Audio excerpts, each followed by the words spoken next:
The arrest of Dr. Besigye, in my view, points to two things.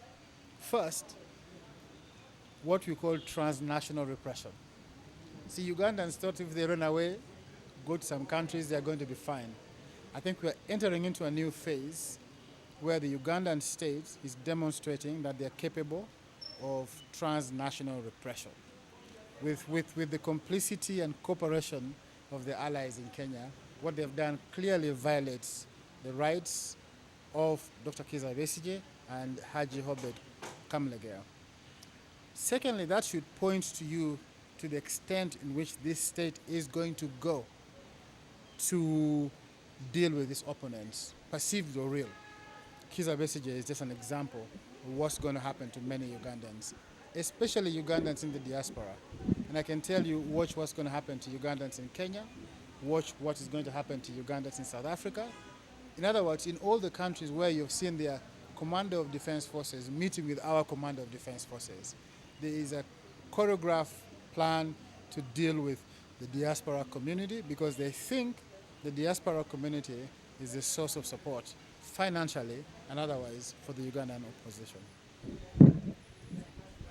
Are supposed to bring hope for people in any country, hope for change, change in their circumstances, change in their leadership, change in policies. But the case of Uganda is that elections seem to make people get goose pimples because elections have become synonymous with violence. Elections have become synonymous with pervasive corruption and the manipulation of the public franchise.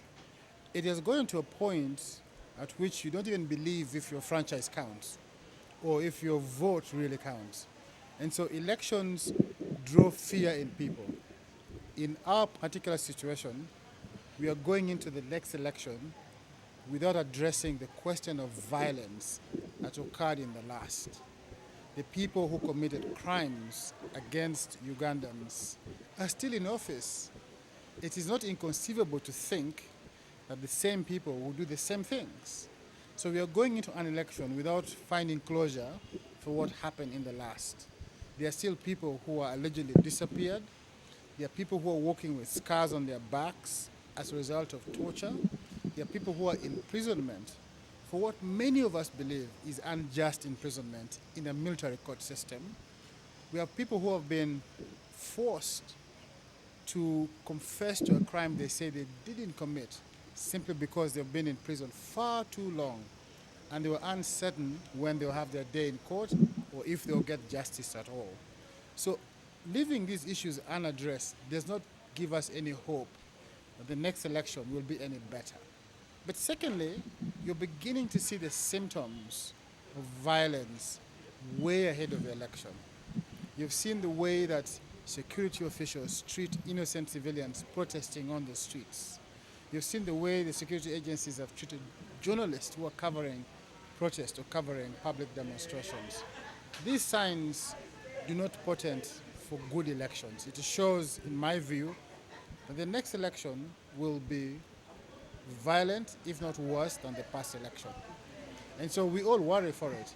And that is even compounded by the fact that there's no attempt at reforms. Because every election should give you lessons. It seems that the lessons the last election has given us is that violence is acceptable, that the perversion of the rule of law is acceptable. We have not taken any effort to reform the electoral system, the electoral laws, to improve the quality of the election. And for me, that doesn't give me much hope. First, we must raise the cost of human rights violations. We cannot let perpetrators of violence have any day of freedom. They must be subjected to the law. And if found guilty, they must be punished in accordance with the law. People who shot dead civilians on the streets of this city during elections for nothing else but for having a different political view must be held to account. The president himself admitted that his army shot and killed 54 people. We think it's a conservative figure, but let's work with that and say he admitted to extrajudicial killings. Hold perpetrators to account. If you do so, you have sent a message that violence and the killing extrajudicially of any Ugandan is unacceptable. It has the effect of moderating people's conduct and will improve the quality of the last election. Public servants, security officials involved in the management of public affairs will act with caution. The call for accountability is essentially a domestic call, that the country must take primary responsibility for finding justice for its own nationals. But if that fails, there are international community actors who are complicit in these actions. And if they don't take actions, we will hold them complicit to it. And they have a range of measures to take. We have seen several people being sanctioned. Those are extraterritorial measures to ensure accountability. We must not give space to violators of human rights. The second thing is this: you must reform the electoral process to engender public confidence in the election. Because if you begin to have the public thinking that the outcome of elections are foregone conclusion, they begin to think, even if I vote, nothing will change. Then you are heading towards an indifferent population that will not take part in determining how they should be governed. We must reform the electoral laws and processes, make it more transparent, have an electoral body that we have trust in. Nobody has trust in the current electoral commission on account of their performance in the last election, on account of the way in which they have been appointed. We need an independent electoral body. We need to remove the army from politics. The army has no place in electoral politics, in partisan party electoral politics. We must take them back to the barracks to defend the integrity of this country, something they have done so well.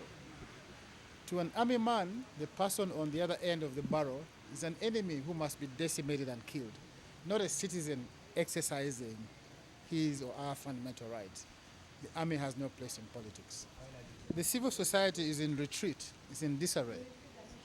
The NGO Bureau has told you there has been a significant reduction in numbers of registered non-governmental organizations. You can attribute that to many factors, but what is certainly clear is that the civil society is in retreat. This convention is a statement that we must stand up against any closing of civic space. We must speak out and participate in the governance of our country. We might have differences of opinion, as all human beings do, but it doesn't mean we don't love this country. So this convention is to say we are here, we are happy to engage, we're happy to lawfully participate in the way we think this country should be governed.